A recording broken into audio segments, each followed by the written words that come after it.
Google is a very powerful friend. Very, very powerful. I'm not the first person to do this, so there's a lot of articles and ways to answer questions. Just do it Google. Okay. How are you going to improve your website? That's the other a different picture. And then once, like tonight or tomorrow, I'm gonna put all the pillows that I have on. Oh, I gotta take some of the pictures first. Once I get that done, I'll be on there. So then I'll have all the options that I have. And then I'll go through and like buy one and see how easy the process is. If I need to change something about it. So I'll go through and then I'll post it all over Facebook. Tell all my friends.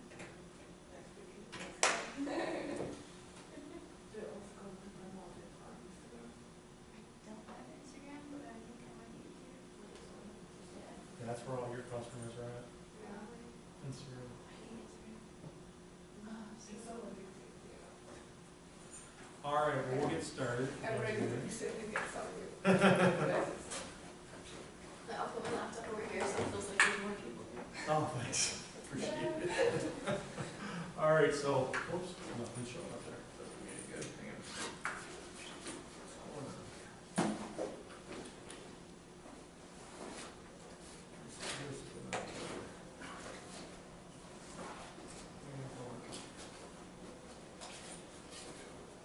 I'm just showing the screen for a second.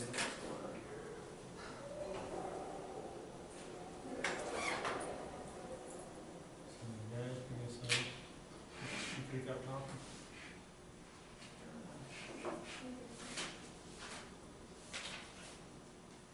I'm not sure why it's not showing this. What's the problem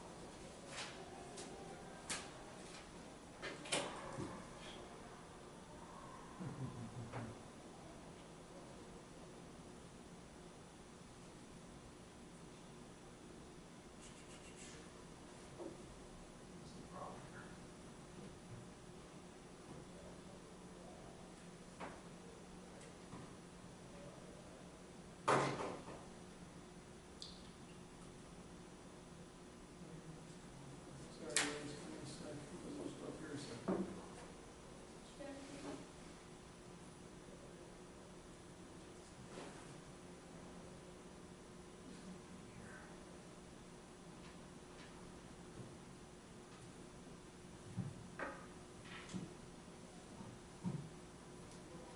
Yeah, that all looks good. Looks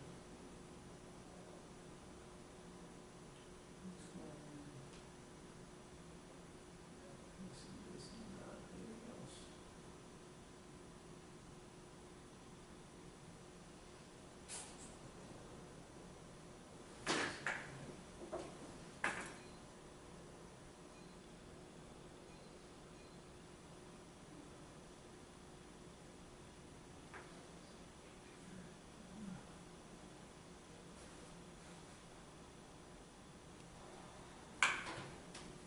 This is gonna be accurate. Unless Bailey, you have a better idea on how to work this than I do, you know? Did you see it over the summer? I don't know where you went. All kinds of buttons. It was just working 5 seconds ago. Yeah. Let's see.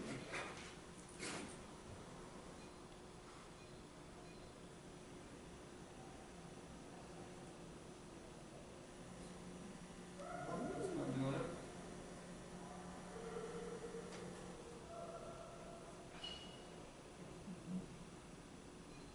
I made it worse. Yeah, did you do it on laptop? I think I did something well.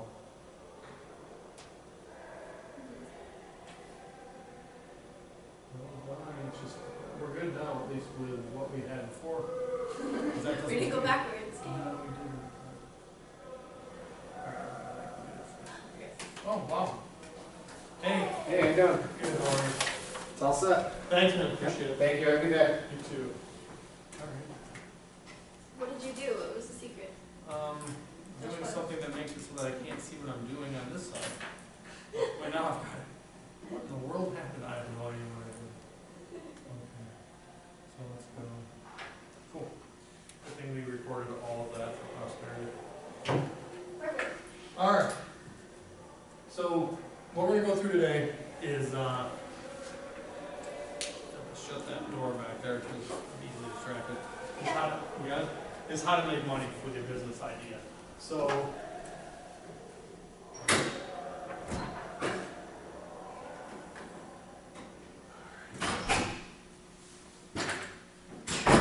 I'll recap real quick the couple of things that we've talked through, just to bring everybody up to speed. And so we started out talking about idea generation, okay? And for those of you who haven't seen the first couple presentations, we've got linked to them up on YouTube. That's why we're recording. So if people want to go back and watch and work through the different things, we help you talk through how to generate an idea, how to work through the business model canvas. We took you through all the different pieces of the business model canvas to figure out how to start to model out your business idea. Then last session we took you through three things: the customer problem, so identifying what's the problem you're solving, what's the solution, and then what's the customer value proposition, which essentially comes down to how do I convince you to buy my product from me right now for the price that I'm selling it at. For this week, what we're going to go through is primarily how do you make money. When you're looking at making money, there's a couple of different ways that you want to approach that. One is you have to identify what are the revenue sources. Okay, there's multiple revenue sources that you can have available to you, and we'll talk through a lot of different ways of identifying revenue streams and how you define them. So as you look at your business model, you can figure out which pieces you're going to work with. The second is you need to identify who are your customers. Who are the customers that you're trying to sell to? Because if you're going to figure out how to make money, you need to know beyond just how to, what revenue source you're going to have, but who are you going to be trying to sell it to? Because there's lots of options there. Third thing we'll talk through is what's your pricing structure. We'll talk a little bit about the difference between fixed and dynamic pricing structures and how those work. And you, again, as you look at your business model, you have to see which way you want to go with it. And then we'll talk briefly about how you make a profit. We're not going to get heavily into financials in this part, but we'll do that in the next semester. But we'll talk about what you need to be aware of as you're thinking about making a profit, specifically as you get ready to make an elevator pitch. That's a condensed pitch, so you have to at least be able to talk intelligently or know it in case you get questioned on it. So that's the overview of what we'll cover today, and then we'll also talk about the elevator pitch competition. I'm going to give you the guidelines for the pitch. I'll give you the so a takeaway to be able to work on to prepare, because the next session is going to be practicing your pitch. So, yeah. All right, so let's focus on the money. If you can't make money, you're not going to have a business, bottom line. If you can't go out there and figure out how am I going to sell this, who am I going to sell it to, what are the steps it's going to take to generate sales, and then can I be profitable at that, you're out of luck no matter what kind of business you've got going. So the question at this point is not how much money can I make, not to think about, oh my gosh, well there's a billion customers out there for this type of product. If I just sell this many people, I'll make this much. It's not how much money can I make. It's more about what are the things that you're going to do, how do I make money, what are the steps I'm going to take. That's where we're focusing. We're too early to worry about the size of the market. We're just trying to focus on what are the opportunities to make money with your specific product. Okay, so this is where we talk about the different revenue streams. When you say revenue streams, you can think of businesses, not that many businesses, surprisingly enough, are very straightforward as far as they only have one revenue stream or one revenue source. They might in the beginning, but for example, if you take Haley's product at Snuggle, she can have direct-to-consumer sales, via online, via person-to-person, but she could also have wholesale sales, or she could also have sales that have a usage fee. She could sell them to hotels. There's lots of different ways you can do it. So you want to think about the different revenue sources, and I'm going to take you through the different models of revenue sources that exist. So one, again, this applies across multiple businesses. You have the one-time purchase.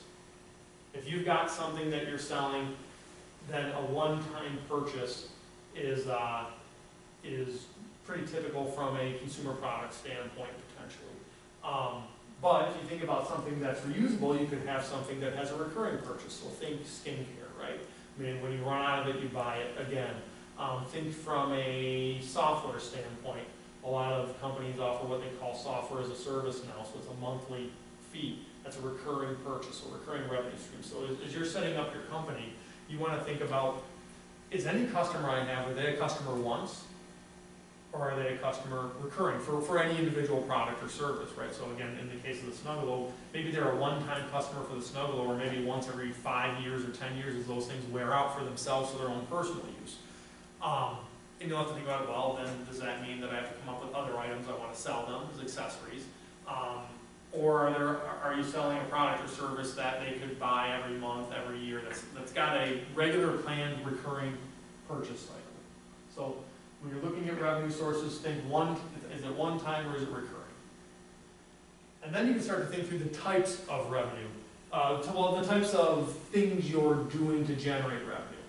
So if you're selling a thing, technically that's an asset sale. If you make a pillow is an asset, right? On the balance sheet, it says it's inventory, that's an asset. So your inventory of product is an asset sale. Same thing though if you're selling a house, right? If you sell a building, anything that is selling a product to somebody else is an asset sale. So that's one way of doing it. You can also have a usage fee. Okay, so think of a hotel, right? You pay for each night you use at a hotel. You're not buying anything, you don't own anything when it's done. You're not transferring ownership during that process. Think about your cell phone bill, right? You pay a monthly usage fee to use that cell phone bill. Now, anymore you might have to buy the phone up front, right? And then you pay an access charge and a usage fee. So they've got 3 revenue streams there. But in the case of a hotel or traditional cell phone contract, you've got a usage fee. So that's a model that you could be using. Subscription fee, okay? So you might have World of Warcraft as an example. Amazon Prime, right? Amazon Prime is a really good example. As a student, I think you can get it for $29 or something like that, $49 maybe. As a non-student, it's $99 a year. That gives you access to Amazon Prime. You're subscribing to it. You're not really getting anything. There's no transaction. You're not getting a night stay in a hotel. You get access to the benefits through subscribing there. That's also, again, a lot of these softwares out there that are considered software as a service. So instead of people buying the software as an asset, people get, they rent them the software essentially as a service. You subscribe to that software.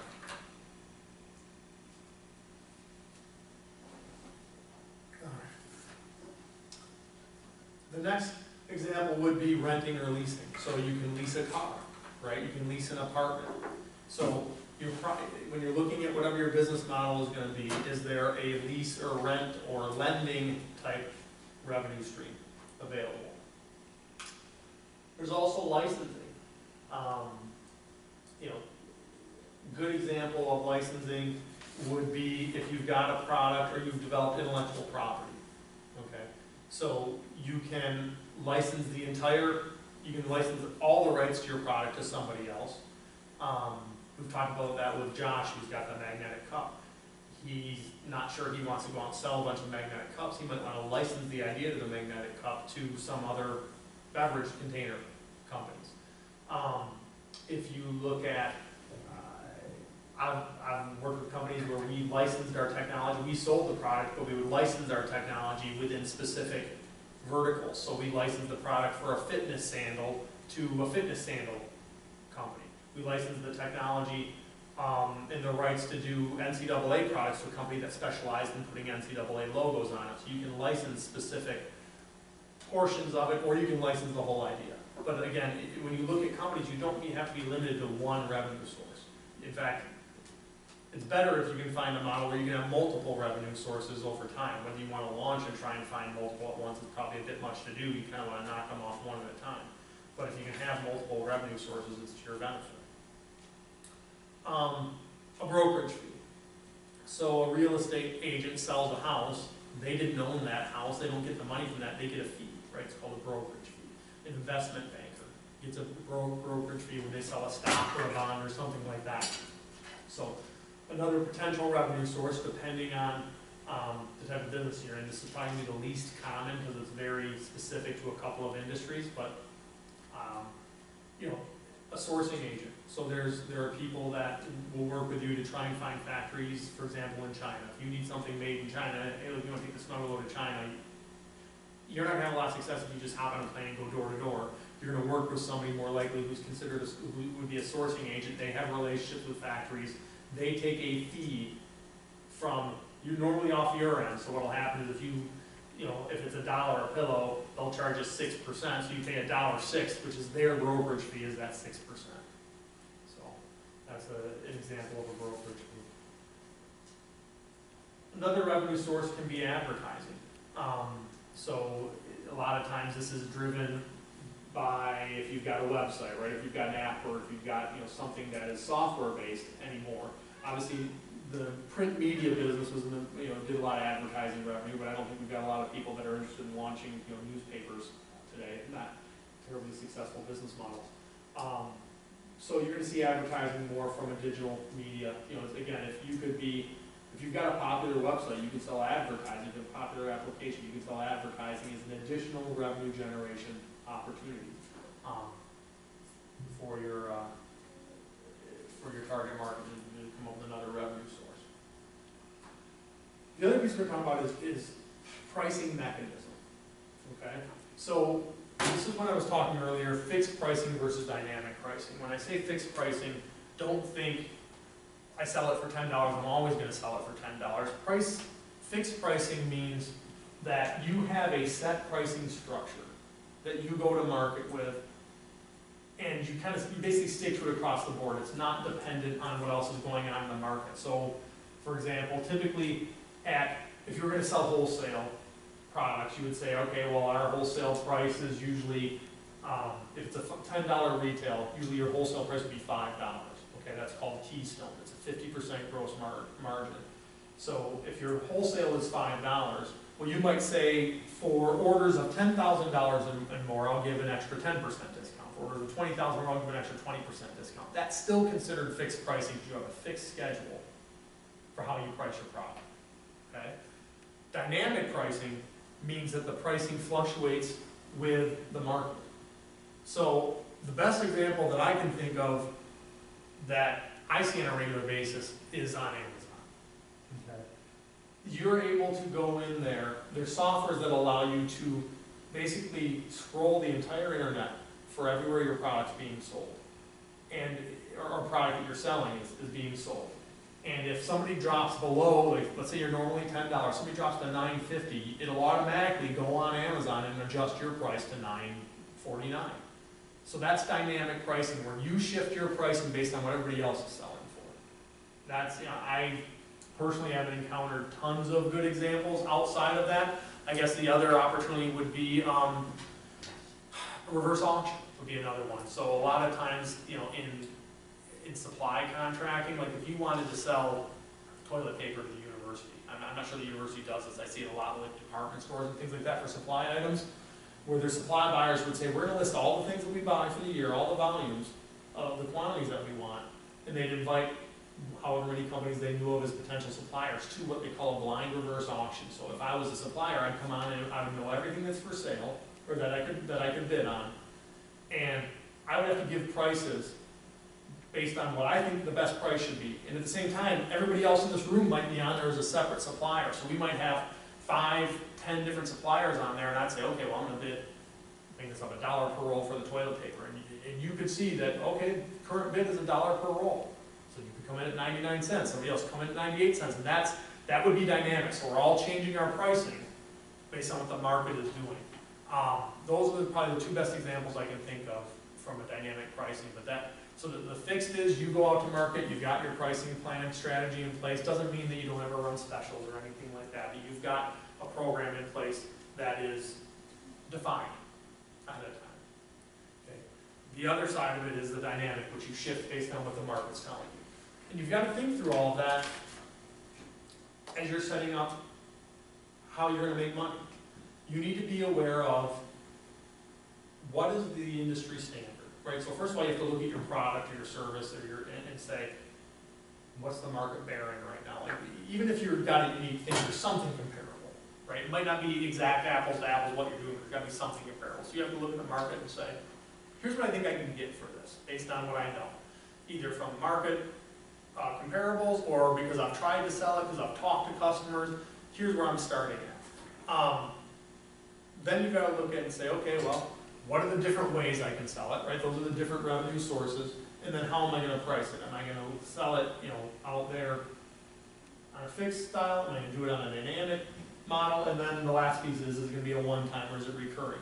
You have to understand all those pieces, especially as you get ready to pitch your business, because you wanna be able to work into a quick, succinct, pitch. Here's how we make money. And the big piece of that is how you generate sales. The next piece that you want to think about as you are trying to generate sales is your customers. Okay? Who are your customers going to be? Because that will go into, again, as we're leading up to the pitch, you have to be able to articulate, here's who I'm trying to sell to. So is it B2C or business to consumer? Right? Are you primarily selling a consumer product that you're trying to get in the hands of consumers directly? That's the first piece. B2B. Okay, are you selling business to business? When you think, business to business, it could be selling to, again, if I'm a consumer product, I'm selling to a retailer. Am I selling a software that's a service product for businesses? Am I selling a component for a manufacturer? There's a lot of iterations of what could be business to business. But you won't, for this part of the pitch, you want to think, kind of high level, right? Selling to businesses, am I selling to consumers? I would start there. You could also be selling government, right? That it's not quite either of those. Bidding on government business is very different from business to business. And then the last one I would say is, I use SVSU as an example, but I would say it would be considered institutional. Okay, that's more like government probably than anything else. So schools, right? Hospitals, probably, institutions that have to make purchase decisions in different ways than a regular business does. Maybe they're not quite a government where they have strict regulations or exactly the same regulations that they have to put bids out there for, but they still buy in a more institutional way than they do just a pure business. Hey, I can do it based on a relationship if I want to. I can do it for any reason that I want. Once you've kind of identified what your business segment is, okay, or who your customer segments are, B2C, B2B, institutional, you want to work on the demographics.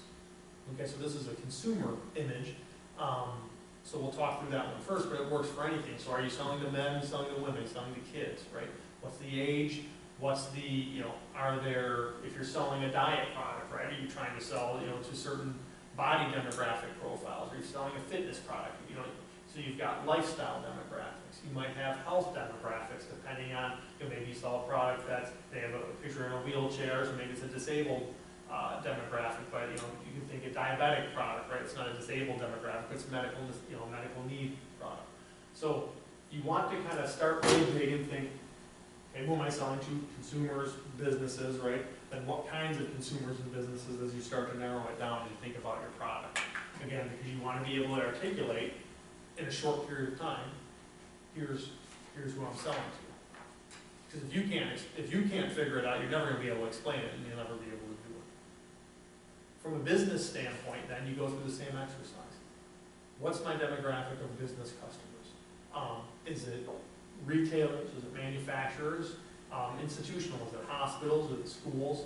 Is it based on geography? Is it based on the type of business they're in? Is it based on the size of the business? Maybe you want to sell smaller manufacturers versus Ford, right? Maybe you want to sell aerospace manufacturers versus automobile manufacturers. So you want to start to narrow down for your business idea what is the demographic of that business. So it works the same for B2B as it does for B2C. It works the same for government, right? Are you looking at federal government? Are you looking at branches of the federal government or divisions? Are you looking at the agricultural side of government versus the military side? Are you looking at state or local? Same thing, again, institutional, hospitals versus schools. From a school standpoint, you're looking at state universities, you're looking at private colleges. So you just want to kind of keep slicing and dicing until you can get to a reasonably sized demographic population that will support your business, that you think is a good fit for your customer. Because while your product you might think everybody should be interested in, you can never be something for everybody. It's very difficult to be that. You need to start off with a focus, where you're gonna put your effort, because you can't put your effort at the whole world. You know, you gotta start somewhere. So talking about your pricing structure, we alluded to it a little bit earlier, and this is more about figuring out things like, how much should I be selling it for? Okay. Is my product going to sell for $1 versus $100? I usually like to start with what it needs to sell for before I even know what it's going to cost me. Because if you, I don't usually do a cost up type pricing model, unless I'm doing something like something that doesn't have a lot of competition, like something that's truly unique, that there aren't even really indirect competitors for. Because if there's any direct competition, they're going to set some sort of, you know, floor and ceiling for what you can sell it for. Now it might be $1 up to $1,000, but you need to know if you're $10,000 or a penny, you're way outside the realm of things. So we want to try and figure out how much it should cost on the market out there. Let's see here.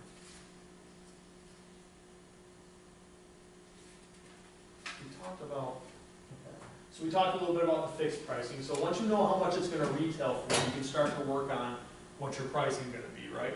Are you going to have it be every day, all day at retail for $10?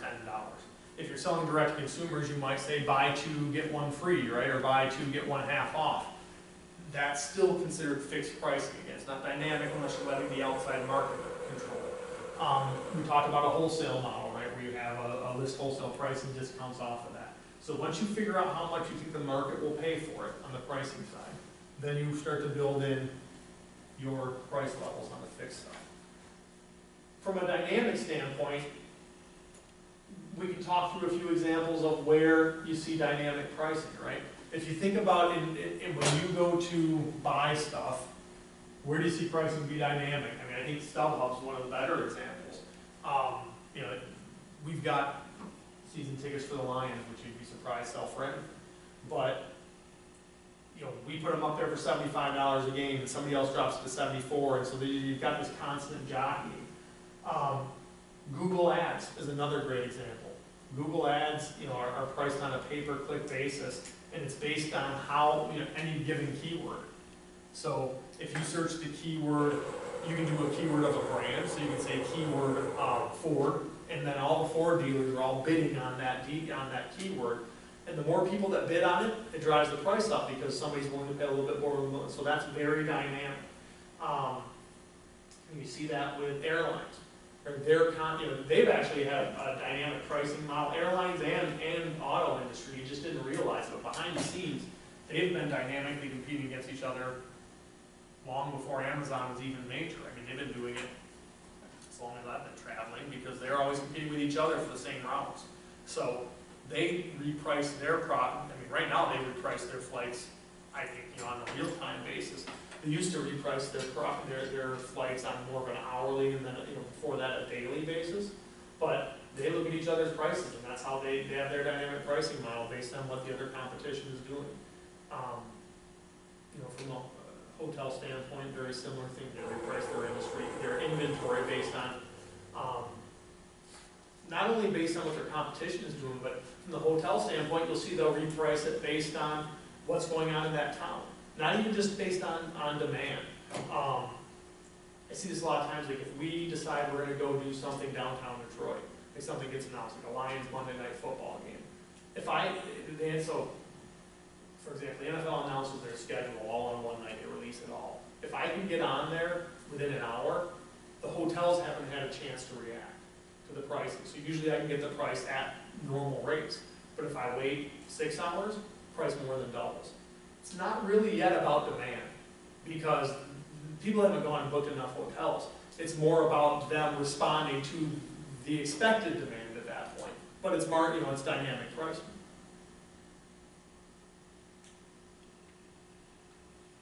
When you're talking about making money, the last piece that you want to think through is you've said what you think you can sell it for at this point, okay? can you make money at that price? From a consumer product standpoint, my rule of thumb, if you're thinking consumer products, is ideally, if you want a 5-time multiplier. If you're gonna make it for $1, you wanna sell it for 5. So if you look and say, I wanna sell it for 10 divided by 5, and $2 is your ideal price. Now that's not right out of the gate, because when you're prototyping and just getting started, you're not gonna be able to make that. But you wanna look and say, if I scale this business up, can I do this basically an 80% gross margin? Because that's what it takes to be able to fund and really build a business. If you're looking to build a large national or global product. From a service standpoint, they have completely, or software standpoint, they have completely different models. All of their investment is upfront. And then they have some maintenance potentially, but 90% of the money that they have to put in is on the development side up front. Once that's done, it's all profit from there. So you use different formulas depending on what you're in. From a software standpoint, I usually advise companies to try and figure out, how much will somebody pay for it. Don't worry as much about X number of multiplier, because once you get it done, if you feel like you can get the number of subscribers to pay a reasonable rate, if it's worth $100 and you can get 1 million subscribers over time, listen, you're in great shape. You couldn't have spent that much on it. You have to understand what you spent on it. So it depends on what industry and what sort of product or service you're launching. But what you want to make sure is, again, especially at this stage, because in the second semester we'll get specifically into financial, we'll look at cost versus price, and we'll look at some of the profitability specifically. As you're getting ready to make an elevator pitch, what you need to make sure is that if you say, I'm going to sell, I've come up with this new cell phone, and I'm going to sell it for $5. Everybody looks at you like you're crazy, because everybody knows you can't make a cell phone for $5, to make a profit at $5. So when you decide when you look at your price, you want to make sure that at this stage you can reasonably expect to be able to make money. That's really what the elevator pitch stage, it's all about, can you kind of pass the smell test. It's not as much about have you done all the work to get all the way through your concept, because people expect at the elevator pitch stage that it's still fairly conceptual. And you only have, and we'll talk through the guidelines here at length in a few minutes, but you only have 2 minutes to make the pitch. So you can't get into, well, we're going to make it, you just can't get into the long definition of exactly how much money you're going to make. That's reserved for a more in-depth analysis. So from a profitability standpoint, don't feel like you have to know your exact numbers. What you need to know is, can I reasonably expect to make a profit at this in a way that can scale up? Because that's what people are going to be looking at when we talk through it. So I've got a couple of things that I'll give you guys. We might have to pass that back. So December 1st, we're about a month out from the elevator pitch, and what I promised the group last time we would do is I would walk through the categories of what will be judged on it. So these are the exact same categories that we did for folks last year. All right, so the first one is you got to set the hook. Okay, and I've got, actually I'll give it to you and I'll pass out. I've got the guidelines, so if you want to make notes, you can make notes specifically on it. I think we got the guidelines. Yes. All right. Let me give you these. Yep. See, when you're making a pitch, you have a very short period of time. You've got to get somebody's attention right out of the gate. You've got basically 10 to 15 seconds to set the hook. So your opening statement, you want to grab and hold their attention. You want to say something about your business that makes it so they won't drift off in the next 90 seconds. So set the hook. Second is you've got to be able to describe the problem. So describe what the business is, what's your unique selling proposition, okay? And what's the problem that it's addressing? You want to get that cleared out right away. You're also going to be considered on the feasibility of your solution. Okay, so if you come and say, well, the problem is there's a lot of homeless people, and my solution is that I'm going to create the ability to multiply bread by sprinkling magic dust on it, right? People are gonna say, yeah, not terribly feasible. So that's an extreme.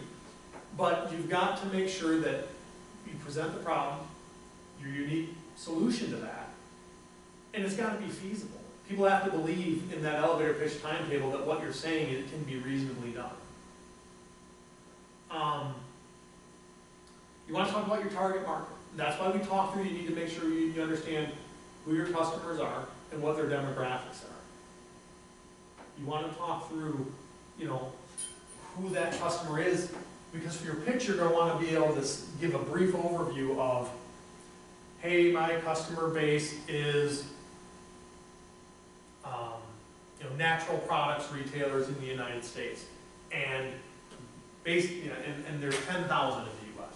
So you want to be able to not only name your target market, but you want to be able to very quickly and clearly articulate the size of the market, just to give judges an appreciation for the scope of the opportunity. Because if you tell them, well, I've got this product and it's for, you know, one-legged dog owners in the city of in the city of Saginaw, well, you know, my market is 5. It's not a scalable business. It's not going to get excited. You know, people aren't going to get excited about that. So you want to make sure you can identify and articulate the target market. And then the last thing you get judged on is the enthusiasm in the pitch delivery. So you want to have energy, you want to have confidence. That's why we do. That's why the next session is a warm-up session where we practice it, and we'll have everybody who attend take a chance. I'll probably have to come up with something, so I'll do one first. And then we'll let everybody kind of go through and practice it, and we'll give feedback on that. And I've also got, you know, office hours if people want to pitch and practice it separately, we can do that as well. That pitch delivery, I find, in most cases, not every case, but most of the time, you do your best with your pitch delivery if you practice, because the nerves are for the most part out. And so you have more confidence because you're comfortable in doing it. Where if you haven't practiced it a ton, you notice a lot more shakiness in the voice, or ums and likes and things like that, which you really want to eliminate that. The guidelines, so you see that on the next part, right? 120 seconds, 2 minutes.